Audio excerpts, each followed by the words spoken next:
Hey everyone, this is Daniel, and I want to first start by wishing you all a very happy new year, and hopefully 2021 will bring you a lot of happiness and good health. In this video, I'm going to talk about how you can use Power Apps Canvas to build an app which can monitor customer capacity at stores.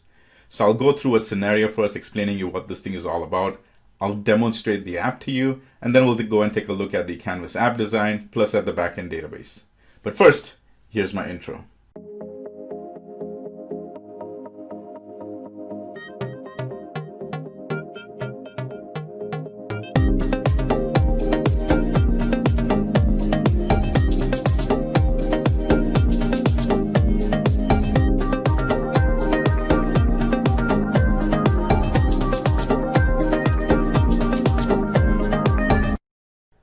The scenario that I'm going to show you is actually using a store, but it could also be used for other scenarios. Say you have a company and you've got a lot of facilities over there, working out gyms over there, restaurants, a place to go ahead and have your conferences, or just a place to hang out. All of this that I'm going to show you over there can be used in all of these scenarios. So let's take a look at that. So for the example, I'm actually using a store over here, and in this store, for whatever convenience it is, there is a place to enter the store, there's an entrance, and then there's a place to exit. And there's a whole bunch of people that are constantly coming in over here, and there's a whole bunch of people constantly going out. And this happens pretty fast over here. And what happens is managing the capacity, or specifically even monitoring the capacity, can be challenging. And I want to show you how you can potentially use Power Apps with humans involved to control this. So here's this thing, right? I want to use the capacity management over here. So basically, you have these two human people over here. You have a person on the entrance side, and you have a person on the exit. And each of them have a tablet device, whether it be a phone, or in my example, I'm going to show you a tablet. And both of them have this tablet, and they're opening up the same app. And that app is going to help them monitor to keep a count as to how many people should be going in and how many people should be going out. And the moment it hits the limited capacity, it'll come out and give you a warning that, sorry, no more people can go in. You have to make sure that other people have left over there. And Power Apps can go ahead and handle this. And I'm going to demonstrate to you first how this works. So let's take a look at that. All right, so to make this demo, a really good one, I'm showing you two users using the same app. And therefore, if you see on the left side, it is me, Daniel Christian. I've logged into the Power Apps over here. And on the right, you're actually seeing me use this tablet over here. That's the exact same app, and I want to demonstrate that to you. So what I'm going to do is on the left side, this is Daniel over here. He's going to go ahead and log into the store. And just to give you an overview, the app actually is pretty simple and straightforward. And what I've done is this company, say it's Contoso, has got hundreds and hundreds of stores across this country. And what they've done is they've broken down the stores based on the state, which is state in United States, and then county. And in United States, there's counties, various counties in each state, and that's how the state is broken down, which is based on these counties. So what I do is I come to a state over here. I'm going to go ahead and pick out Georgia. Then I go ahead and click on the county. In the county, I'm going to say Bryan. And then it gives me the options like, okay, what are the stores available over here? In this county, there's only one store. It's a liquor store. And then what is the store code? The store code is same as the primary ID over there. In this case, it's the store code. And then it immediately tells me that, hey, the customer capacity, even though the max capacity for the store is 100, right now only 20 are allowed, just to make sure that everybody is keeping a safe distance. So that's why over here, I'm going to go ahead and start. Now in the next one, I'm going to do the exact same. And this is happening on my iPad, so I'm going to do it on my iPad. I'm going to go back to the exact same store over here. I'm going to go to Georgia, go ahead and grab that county over here, which is Bryan. And again, this is Gabriel. This is somebody else doing it. So you can actually see me do that over here. And I'm going to go ahead and click on Start. Now consider this scenario. If we go back to the the PowerPoint that I showed, say Daniel Christian, he's the one which is on the entrance, keeping track of how many people are going in. And over here, Gabriel is on the exit, and he's also keeping track of how many people have left over there to go ahead and manage that. Because the whole idea is to have as many exits or entries there are, you want to have people strategically located over there. So now on the left side over here, if I go ahead and now say, the store is open right off the bat, there is 0 people in the store. That's why the count is 0 over here. And if you notice that there was a refresh going on, I'll walk you through what happened over there. So now a first customer of the day comes in, which means Daniel, who is standing over there at the store, he's going to go ahead and click on 1. So he clicks on the plus, and when he clicks on the plus, a couple of things happen. If you notice, the number changed to 1, and then the subtract option came in because there might be an option to go ahead and even subtract at that time. Now this is Daniel at one exit. Now if you give a few seconds, that app is going to refresh and see what happened over here. Now Gabriel, who could be on a completely separate, exit altogether, far away on the different side of the store, because stores can get big. He or she is currently located over there, and now the app automatically refreshed. This is pretty cool, and I'm going to actually show you how that happened over here. But check this out, all right? So now say, again, it's say store opened at 8, there was one person, now it's 9 o'clock, and now there is, say 4 people, a family of 4 walked through here. So we got 3, 4, 5 over here. Now this one is going to refresh, and you see it was already refreshing and it captured that 3 over there. Once it refreshes again, it'll go ahead and capture that 5. So let's just wait for that to happen. In the app, I've actually made sure that I've refreshed it every 5 seconds. We can go ahead and tweak that, but I'll talk about that in a second. And it did. Now say that person, the one guy who came in first in the morning, what if he's leaving? Well, now Gabriel, who's at the exit place, he just goes ahead on the app pad over here and he clicks on negative. So the number dropped to 4, and in the next refresh, Gabriel will go ahead, or Daniel will go ahead and see that number drop to 5. And there, it did drop. And I said drop to 5, it actually dropped to 4 over here. Now, even, you can go ahead and make the app a little bit more even user-friendly, where if you don't want that person to constantly waiting, you can also add this refresh button. It's completely up to you. But here's the main thing that I want to show you. See, the current allowed capacity is 20.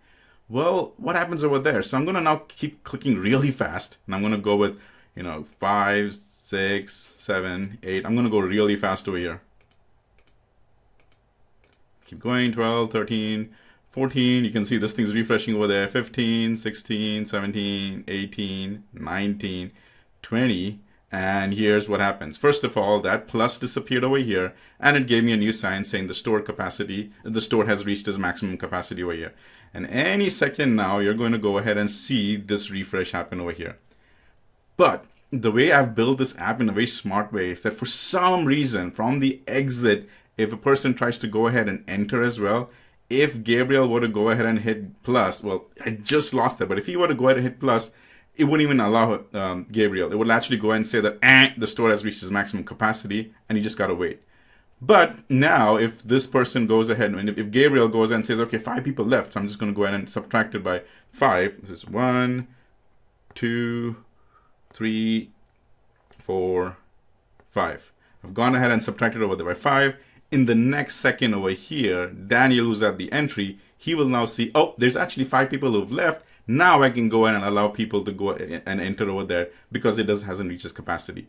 And any second now, you will see that refresh on Daniel's side. And there you go. So kind of do you understand the whole gist of what it is that I'm doing over here? I mean, I really saw this as a huge need, and that's why I wanted to build it. And now I'm going to share that with you.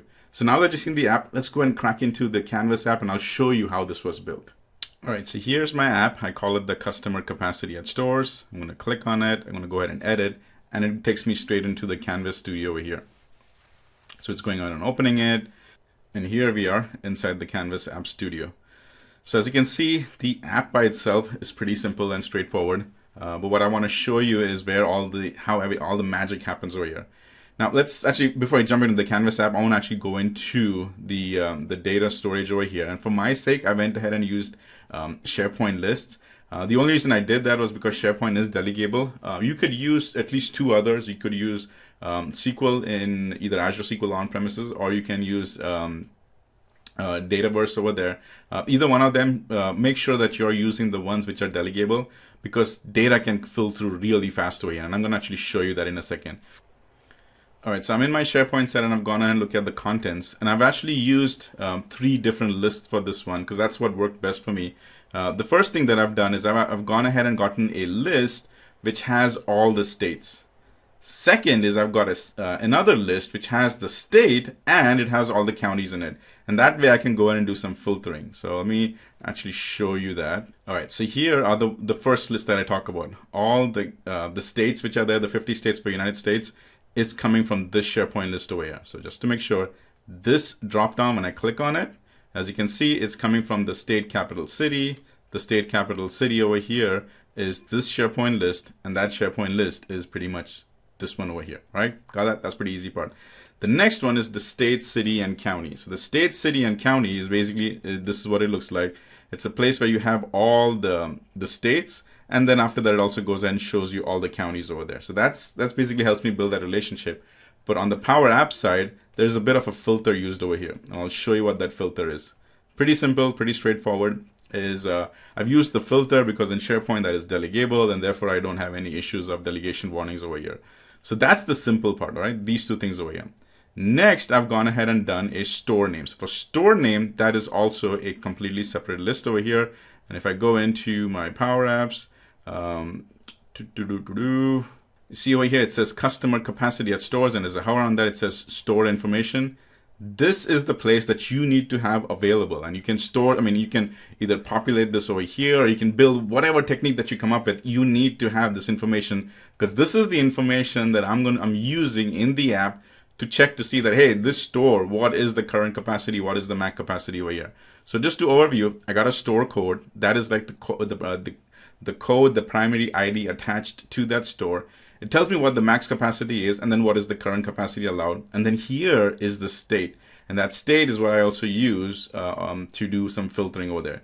So just keep in mind that this is something that you need to have available. This is not what the app is populating. This is something that the app is referencing, and you need to have this information available. And for the sake of my demo, this is how I designed the data set in the backend. You can come up with your own process, but just kind of giving you some ideas over here. And then finally, I have this place. This is what's recording the data. Now I want to spend a little bit time on that, because what it does is every single time I was hitting the minus or the plus, it would send a data over to this list. So for example, when I was in that one store over here, and we can actually, I've gone ahead and build a different view for this. I call this as a count per day. And what the count per day is, in fact, this is the one that I just demonstrated right now. So I went ahead and did, there's 27 counts for this particular store. All right. We started off with initially just one. We started off with, just one, and then we went ahead and did a whole bunch of them. And basically, if you noticed it, for each and every click I did, it went ahead and submitted as a new item. Let me rephrase that. For each and every click I did, it went ahead and submitted that as a new item. It didn't edit anything. And the reason I did that is so that I can have data coming in, a flow of data, so I can make sure that at this particular timestamp on this day, how many people were in that store over here. And that can really help you from a reporting standpoint. So kind of keep that in the back of your mind, because if you are going to build something like this, you need to make sure that you've got a backend database that can really handle a good amount of data over there.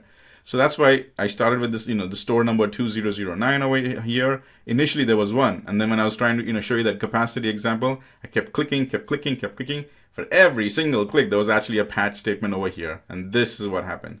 So it's kind of important that you understand how the data is structured in the backend. And then I want to walk you through it. Again, I used SharePoint. You can use any of the other ones as long as they are delegable over there, because they need to handle some high capacity data. All right, so enough with the data piece over here. I want to jump into now the app over here. So in the app, again, I already showed you, the way these drop downs are working. Now for the store code, what I did was I automatically went ahead and populated it. So in reality, this is still a drop down, because as you can see over here, I've selected that, but I went ahead and changed the display mode to view because I want this automatically populated.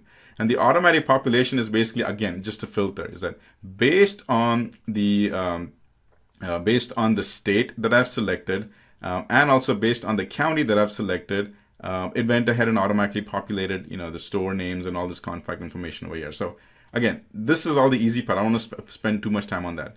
Now let's click on the start, because this is where all the fun start happens over here. Now, initially, I've gone ahead and set up some global variables using the set function over here, because I'm going to need these variables. I need everything from the county variable. I need everything from the state, store name, store code name, the current capacity, and the max capacity. The reason I need all this information is because I'm going to go and patch that in the next screen. So that's why, just for the sake of it, I'm going to go ahead and pick up all this data over here. Now let's look at the next section, which is the clear collect. What I've done, and this is also very important, it's a very important step, is that I've used filter But based on the selection that I've done, I'm just going ahead and grabbing in today's, grabbing in the customer capacity stores, filtered down to the store code and filtered down to today's variable and put that over here. Now let me explain what that is.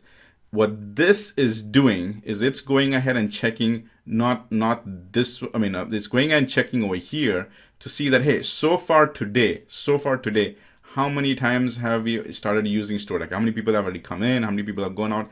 Is there any data for this information over here for this store in this list today? That's what this is doing. So that's why it's going ahead and temporarily storing that information over here. And kind of keep that in mind is that all I'm doing is I'm not referencing the place where the store information is. I'm referencing the place where I'm saving data of the people coming and going over here. This is that collection over here, right? Kind of keep that in the back of your mind because this is going to make sense in the next screen over here. So moment I come over here and let's go back and go through that example. I come back over here to Georgia, go ahead and select my state. Oop, I think I missed it. Brian, everything else populated, click on start. Remember, I went ahead and saved that information, and in that information, I was able to go ahead and, I saved all those global variables using the set function, and that set function is basically used all over here. See, like in this thing, store name variable, that's when used over here. Store county, used over here. Store state, used over here. This, again, current capacity variable, I did in the set function over here. Max capacity over there. So now does it make sense why in the previous screen, when on that start button, I used the concurrent function to save all that data? It's to make sure that I go ahead and save all this information over here. So that was one important piece over there. Next, let's go ahead and take a look at this 15. Now, again, in the previous screen, one of the things I did in the clear collect is I took the store information, specifically this store ID and the store information, and I went back to this store capacity to go ahead and say that, hey, what was all the entries made, or what is all the data that has been saved for this store today? And the reason I do that is because, think about it, when a person, your employees are using this app, a time can come when the person has shift has changed, a new person has come in. When they go ahead and open up the app, it should automatically pick up where they last left off. And the way I can do that is by clicking over here and using this big formula. First thing is I'm going and say that if there is no capacity if for today's date, if no data has been saved, then automatically go ahead and give this value as 0. That's what I'm doing. But if there is some data that is stored and it is greater than 0, then get me the last value of the current capacity. That last value is this button over here. This is very important because this is how I'm able to make sure that the data we are seeing over here is always the most up-to-date data, and it has to have the last count of the person going in. And it's the same process over here. So therefore, this if function is very important. And again, just to emphasize, this clear collect was happening in the start button over there. It goes ahead and gets a filter. It pulls data filtered to make sure I can get the most updated information. And the last is always used because at the end of the day, it's always the last data that's put in. And I want to get the last count. That's why I've used this last function over there. It's kind of makes sense? All right, cool. So now let's take a look at the +1 and let's take a look at the -1 over here. So in the plus, when I go ahead and select that, what's happening is I come over here and I go take a look at its on select. I've got this formula going on. Now I know it may look a little bit complex, but actually let's break it down. This one, the load variable on true and the set variable on false, I've got a GIF over here, and the GIF goes ahead and gives me that rotating. The one which you basically saw, that's basically what I'm doing. The GIF is there. I've gone ahead and actually hidden it by default, and I'm using this variable. So when I'm saving, when I hit on this plus over here, it starts the process of saving the data. Therefore, I want to go ahead and start with the GIF to tell the employees, hey, something's happening. Wait, don't do that. So therefore, in the initial it becomes true, and in the end becomes false. All right, that's the process over here.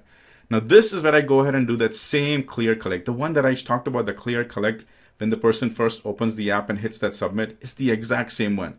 Now I know you must be thinking, so Daniel, why are you doing it in two places? Because you're constantly making calls to the database. You're going to slow down the app.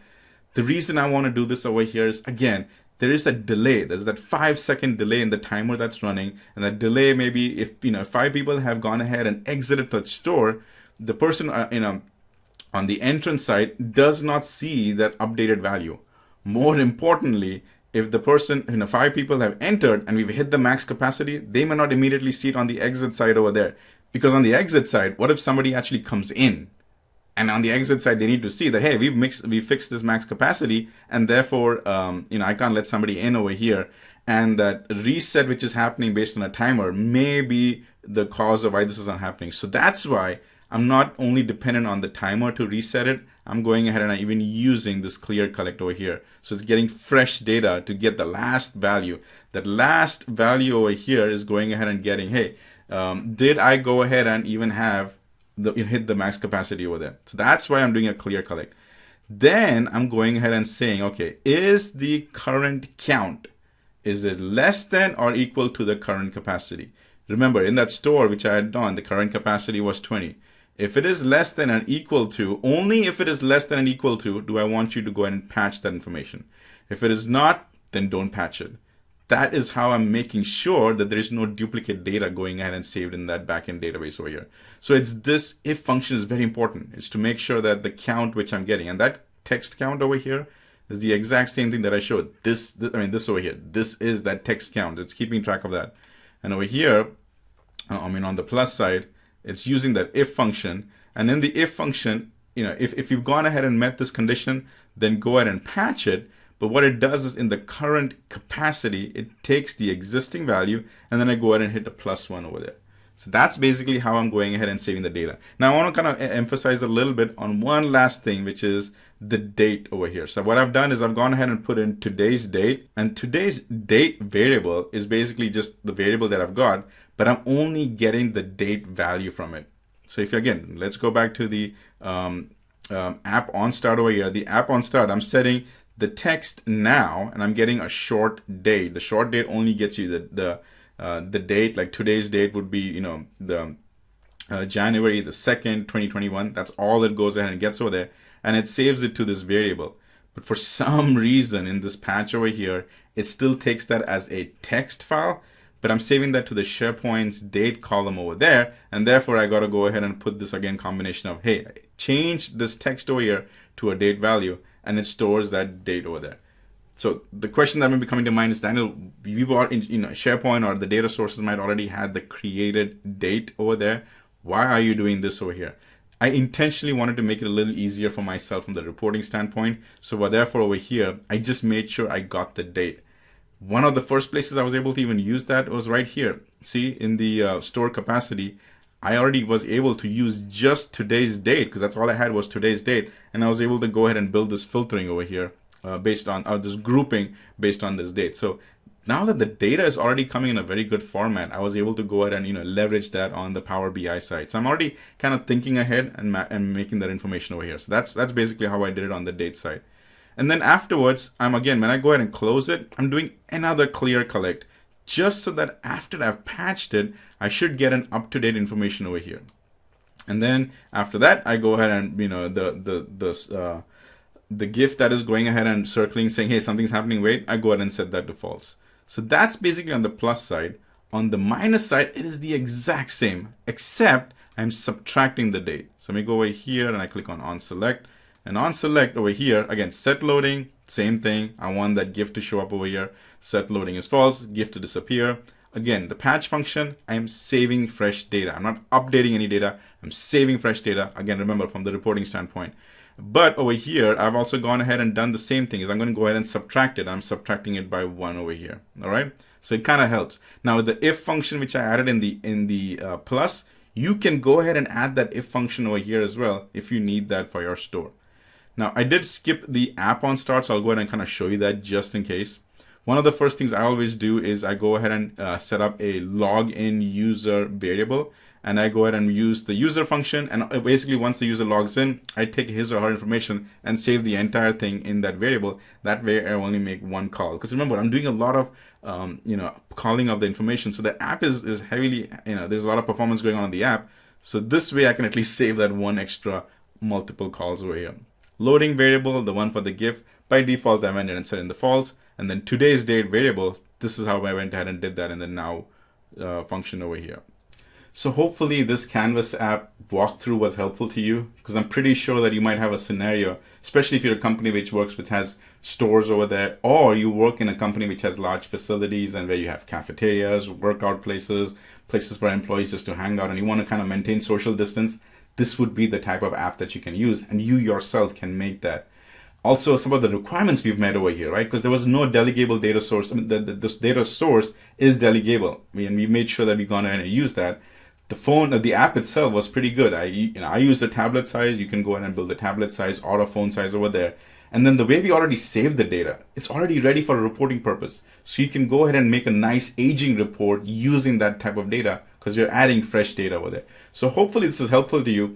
But to make it even easier, I'm actually going to take this app and I'll take some screenshots and I'll put it in the Power Users community, whose link is there below, so you can actually go ahead and do that. Therefore, you can just go ahead, download the app. Obviously, when you open the app, you'll have some errors because the data source will be, not there. But you can recreate the data source, and I'll make sure there's some screenshots available for you, and you can go ahead and build that app over there. So hopefully this was helpful. And as always, keep power apping.